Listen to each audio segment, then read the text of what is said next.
कुछ भी जैन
सम्राट अशोक इस धरती पर हमारे सचिन सर का स्वागत करता हूं।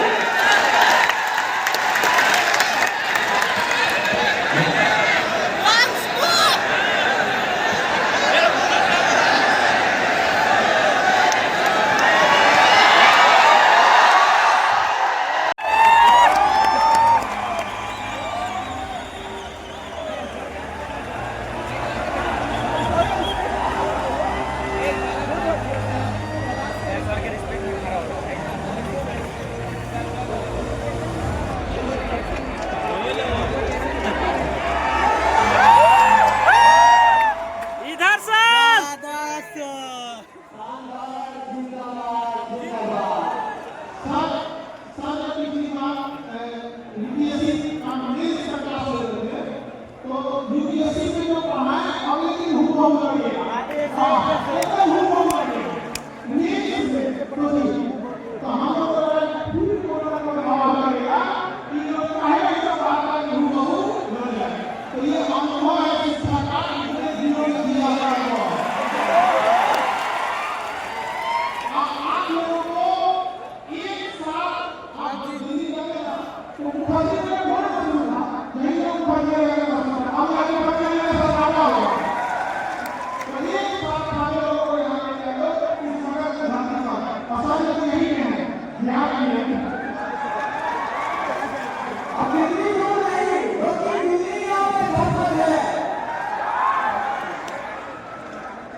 अब स्वागत कीजिए भारतीय संविधान जैन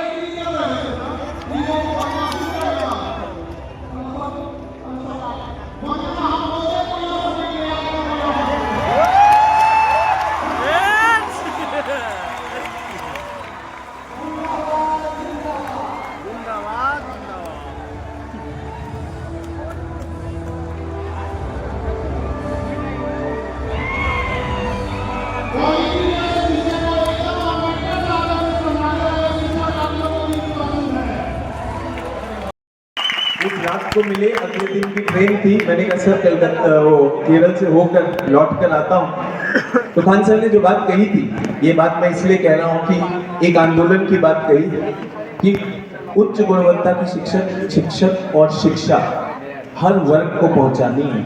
हिंदी में भी अंग्रेजी में भी ये आंदोलन शुरू करना है। पिछले वर्ष भी यहाँ आया था, अब आपसे 2.5 साल बाद की बात कर रहा हूँ। आप अगर मेरी जगह खड़े होते तो ये मंच पे यूपीएससी, बीपीएससी, यूपीपीसीएस, दरोगा, एसएससी, नीट, जी, डिफेंस, पुलिस, रेलवे, कौन सी परीक्षा नहीं है जिसमें सर ने गुणवत्ता और शिक्षा का आंदोलन नहीं किया। बहुत बहुत धन्यवाद सर। मतलब सर ये मुड़ के देखने वाली बात है। और एक और चीज कहना चाहूंगा, ये सर के दिल की भी बात है, मेरे दिल की भी बात है कि इस वर्ष 2024 के एक छात्र हैं जिनका रैंक 1 है, आदित्य श्रीवास्तव। वो मेरे साथ एक कोर्स में थे, लेकिन मेरी दिल्ली चाहत है, सर की भी चाहत है कि अब के टॉपर्स इन सारी परीक्षाओं में केजीएस से होंगे।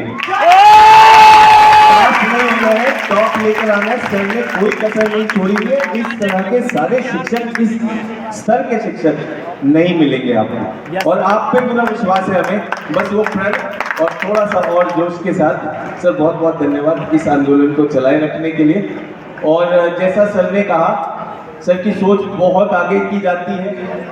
जिन क्षेत्रों में हिंदी शिक्षकों की आवश्यकता थी वहाँ हिंदी दिया, जहाँ अंग्रेजी की थी वहाँ अंग्रेजी दिया। और मैं आपको बोलना चाहता हूँ कि वही सेम मापदंड जो हम सुनते हैं, मैं भी धर्मेंद्र सर से बात कर रहा था कि हिंदी में भी वही रिजल्ट चाहिए, तो हिंदी के ही शिक्षक उसी लेवल की टीचिंग आपको अंग्रेजी में भी दे रहे हैं। भूगोल का वैकल्पिक विषय है, हिंदी में भी अंग्रेजी में भी। सर ने आपको पूरा का पूरा अंग्रेजी की टीम भी दिलवाई।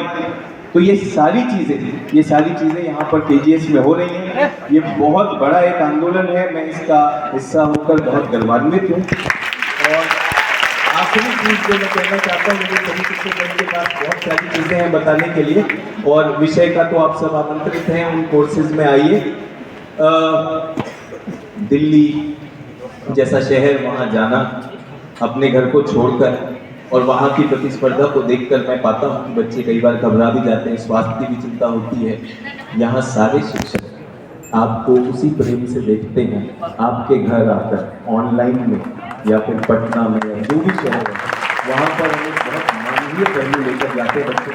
आप भी इंसान हो, ये परीक्षा दे रहे हो, चिंता आती है, प्रीलिम्स पास में है, इसमें आपके शिक्षक आपके साथ हैं। क्या आप अपने साथ हैं?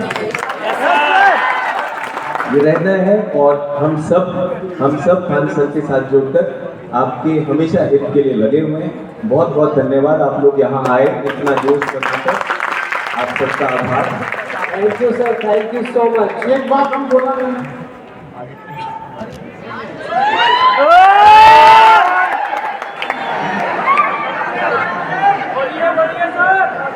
माइक में बोलिए सर।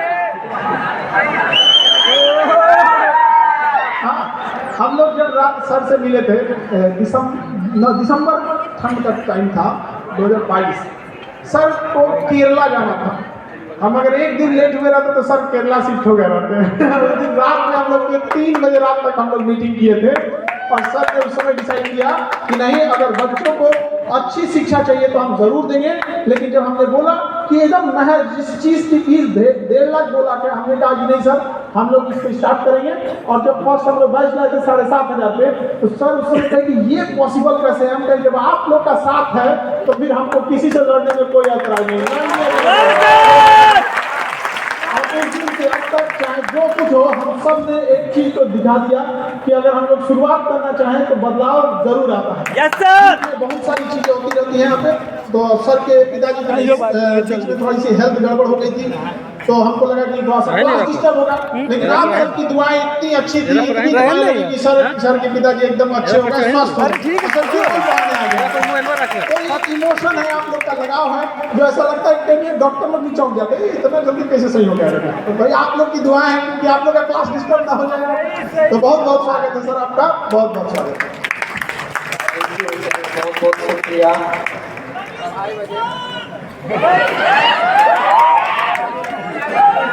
यदि एथिक्स की सही परिभाषा है जाननी, तो फिर धर्मेंद्र सर की बात है माननी। इसलिए मैं मंच पर बुलाना चाहूँगा और आमंत्रित करना चाहूँगा हमारे 22 वर्षों के अनुभव से सैकड़ों अभ्यर्थियों को सफलता की राह दिखाने वाले और जीएस पेपर 4 नीति शास्त्र निबंध, जिसमें उनकी विशेषज्ञता निर्विवाद है, मैं आमंत्रित करूँगा हमारे श्री धर्मेंद्र सर को। स्वागत है सर आपका। हाँ देख लिए। बंद पर। हाँ इधर हाथ दे लिया। जय हिंद। आप अपने इस जोश और उत्साह को बनाए रखें यहाँ पर, और साथ साथ पढ़ाई के क्रम में भी। Yes sir. इतने प्रामाणिक विशेषज्ञों का साथ आपको मिल रहा है, ये आप सबके लिए सौभाग्य की बात है। मुझे लगता है कि पटना की धरती पर इस टाइप का सम्मेलन एक साथ इतने विशेषज्ञ उपस्थित हो, ये आसान काम नहीं है। इसमें खान साहब की विशेष भूमिका रही है। उनका भी प्रयास रहा है कि चीज़ें बदले, परिवर्तित हो और आप केवल बीपीएससी ही नहीं बल्कि सिविल सेवा यूपीएससी की भी परीक्षा में अच्छा परफॉर्म करें। तो ये जो इतने प्रमाणिक अपने अपने विषय के स्थापित विशेषज्ञों का यहाँ आगमन हुआ है, ये सब हम सब के लिए गौरव की बात है। तो आप अपने जोश और उत्साह को बनाए रखें और प्रामाणिक विशेषज्ञों का साथ लें। निसंदेह सफलता के पथ पर आप आगे बढ़ेंगे और सफलता को सिरोधार्य करेंगे। Thank you. मेरी भूमिका एथिक्स और तीसरे वाले खंड में रहेगी। यह मुख्य परीक्षा में 500 नंबर का पेपर टैकल करता है और जितने लोग IAS बने हैं या टॉप रैंक जिनको मिला है उसमें इन दोनों पेपरों की, निबंध की और ये एथिक्स। यही थी, सबका कहना था कि सर महीने में 100 बच्चे आ जाते हैं। हम कहे कि ऐसे जिन टीचरों को आप रखें इनका तो कोई स्टैंडर्ड ही नहीं है। तो कहा कि बच्चे का ही कौन स्टैंडर्ड है, उसको क्या पता चलने वाला है। तो हमने कहा कि नहीं, तब यहाँ से हम लोग ऐसा व्यवस्था नहीं करेंगे।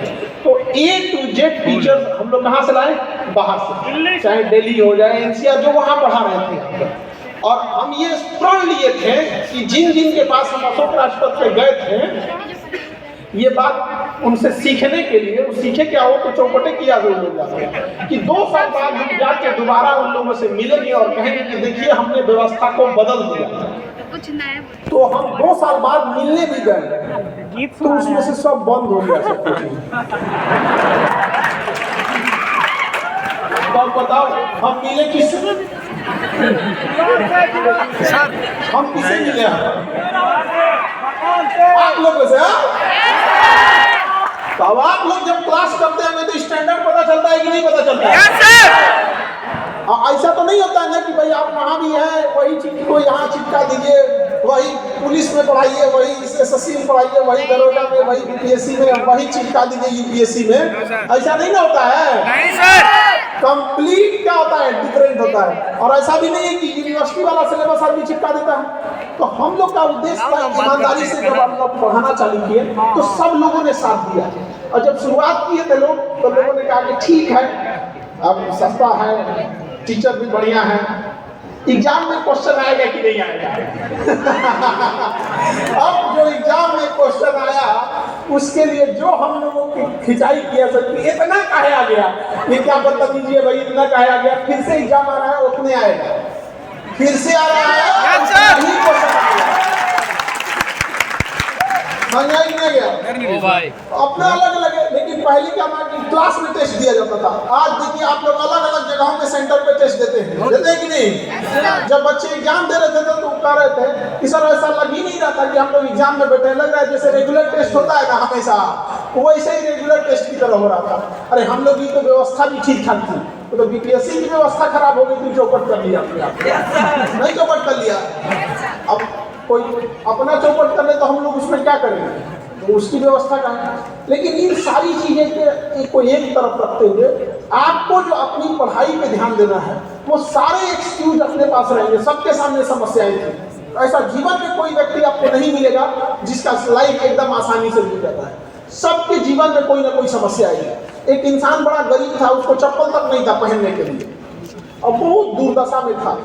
तो एक दिन नमाज पढ़ने गया ना, तो पहले घरे से मूड बना के गया कि आज ऊपर वाले से ना बहुत लड़ाई करेंगे कि हमको इतना गरीब काहे बनाया, हमारे पास चप्पलें नहीं है पहनने के लिए। गया, नमाज पढ़ा, उसके बाद जब दुआ मांगने का टाइम आया तो कहा कि आज तो हम ऊपर वाले को कहेंगे कि कोचिंग मैनेजमेंट आता है। तब तक जब वो दुआ मांग रहा था तब तक उसकी नज़र एक ऐसे इंसान पे पड़ी जिसके पास पैर ही नहीं था, पैर था ही नहीं। तो उसको लगने लगा कि भाई इसके पास, मेरे पास तो चप्पल नहीं है, इसके पास तो पैर ही नहीं है। तो दुनिया में ना ऐसा कोई नहीं है जिसके सामने समस्याएं नहीं। और जिसको आपको लगता है ना कि बड़ा, अरे भाई आपके पास कैसी समस्या, आपके लेवल की, हमारे पास समस्या समझो किस लेवल का होगा, हमारे लेवल का समस्या होगा। तो ऐसा नहीं, आपको वहाँ लगता है कि भाई सर को कोई टेंशन नहीं होगा, हमको यहाँ से लगता है कितनी अच्छी जिंदगी है यार आपको।